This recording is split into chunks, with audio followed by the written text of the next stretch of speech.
Hej med jer. Mit navn er Ditlev Ulriksen. Jeg er 52 år gammel. Jeg er musiker, og jeg elsker at stå på ski. Og jeg elsker specielt at gøre det sammen med min familie.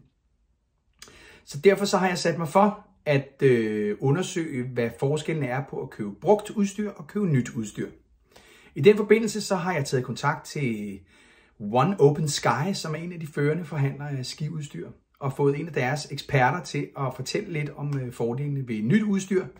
Og på den anden side så har jeg taget kontakt til brugteski.dk for at høre, hvad fordelene ved at købe brugt udstyr er. Og så vil jeg sætte det op mod hinanden, og så kan I måske blive lidt klogere på, hvad der passer lige præcis til jer. Se med her. Når man får nyt udstyr, så typisk så er man for det første inde og snakket med nogen, der virkelig har styr på det, så man får noget udstyr, der er tilpasset ens niveau og de steder, man har tænkt sig at køre. Hvis du vælger at købe brugt hos for eksempel brugteski.dk, så kan du gå ind og tage deres test, hvor du indtaster nogle oplysninger om dig selv, og så vælger den automatisk nogle muligheder for dig. Du kan også møde op fysisk i deres butik, hvor at der er nogle fantastisk søde medarbejdere, der også kan guide dig til at få de rigtige ski og de rigtige støvler. Ja, der er helt normale følge købsloven med 2 års reklamationsret. Det samme gælder, hvis du køber brugt udstyr. 2 års reklamationsret, så er heller ikke noget at frygte der. Nej, det gør vi ikke.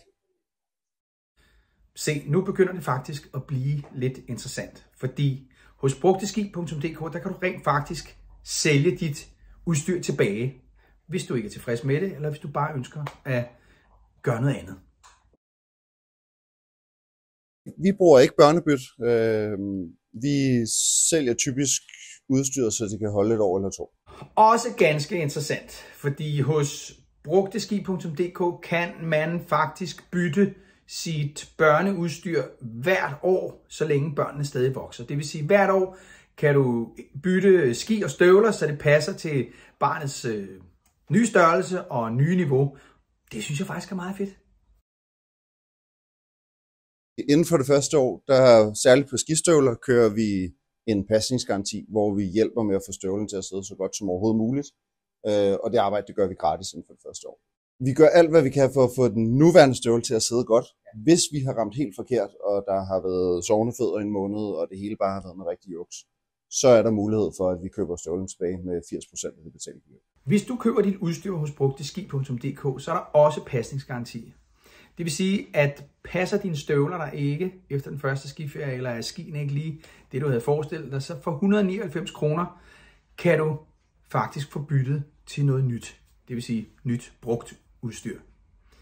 Hos One Open Sky, jamen der får du 80% af købsprisen tilbage for et par nye støvler.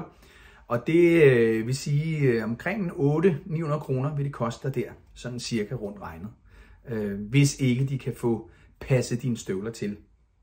Så ja, 199 kroner, så er der pasningsgaranti hos brugteski.dk.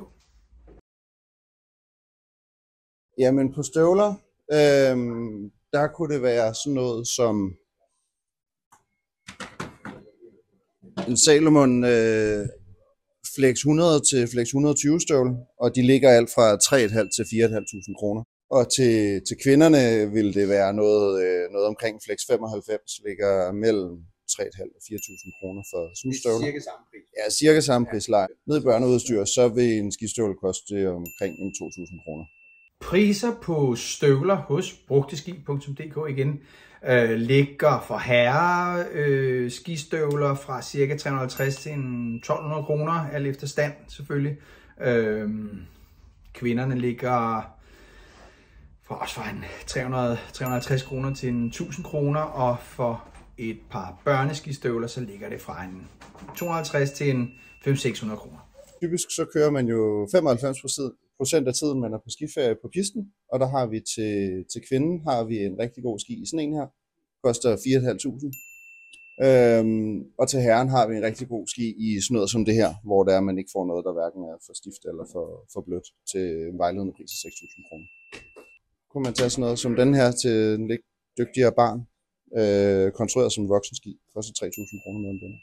De er uden stave, dem køber vi ved siden af, og der har vi stave fra 250 kroner i en helt normal aluminiumstav. Og den kan se ud som den her. Kommer selvfølgelig også andet end hvid. Priser på ski, brugte ski, varierer selvfølgelig en del, men jeg vil sige, at man fra 1.500 kroner til en 2.000-2.500 kan få nogle rigtig gode ski til både herrer og damer. Og børneskiene, dem kan du få for under 1.000 kroner. Ja, det kan man. Det er jo typisk lidt sent på sæsonen, så der kan lærret godt være lidt udtømt. Det kan være svært for det rigtige størrelse. Det er selvfølgelig altid en mulighed at vente på, at det nye udstyr kommer på tilbud, men det er lidt af et sats, for som han siger, så er det jo ikke sikkert, at der er lige præcis de størrelser og de modeller, som du leder efter. Så stiller vi det op over for hinanden, så skal man regne med en udgift på nyt udstyr til en familie på 4 personer, 2 voksne, 2 børn på ca. 28.000-30.000 kroner. Er det brugt udstyr, man har valgt at købe til familien, så er det ca. 12.000 kroner. Hvis man vælger at leje udstyr, så skal man regne med en udgift hvert år på ca. 6.000 kroner for 4 pakker ski, støvler og stave til hele familien. Så er jeg lige gået på loftet for at vise jer noget, jeg købte hos brugteski.dk. Blandt andet et par af de her rigtig fine Salomon støvler, som jeg fik fra nye til et af mine børn for, jeg mener det var under 1.000 kroner. De har været helt fantastiske. Der har i hvert fald ikke været nogen sure miner fra mine børn. Jeg købte selv de her Dicon 74 fra Følkel. Rigtig fin spændstighed i stadigvæk. Skarpe kanter. Og som I kan se, så virker de og gør som de skal. Bindingerne sidder fast. Rigtig fine bindinger. Og de lå på omkring, som jeg husker det, 25 kroner der. Eller 2500 kroner selvfølgelig. Og de var 1 til 2 sæsoner gamle. Så det var bare lige for at vise jer, hvad man får for pengene hos brugteski.dk, hvis det er det, man vælger. Så er jeg tilbage i stuen, og vi lige her til sidst komme ind på holdbarhed. Det kan være, der er nogle af jer derude, der sidder og tænker over, jamen altså, hvor længe holder det, hvis jeg køber brugt, og hvis jeg køber nyt udstyr, og bliver overhalet af teknologien, hvis jeg køber brugt udstyr. Det er ikke min erfaring. Jeg kan ikke sige det 100%, hvor længe tingene holder, hvor længe støvler og ski holder, men jeg vil gå så langt som at sige, at I kan have det i rigtig mange år. Og om ikke lige så længe som det nye udstyr, så er I hvert fald tæt på.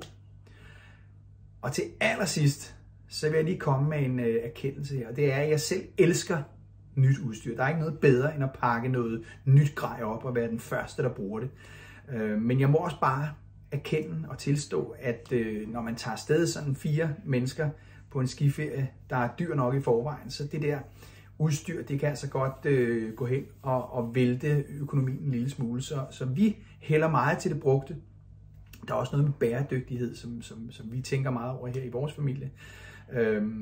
Så det passer godt til os, og hvad der passer til jer, det vil jeg jo ikke blande mig i. Det håber jeg måske, at den her video har været med til at gøre jer lidt klogere på, så I kan få det rigtige udstyr med på jeres skiferie, få en fantastisk skiferie, hvor I har råd til alt det, I gerne vil, sammen med jeres dejlige børn.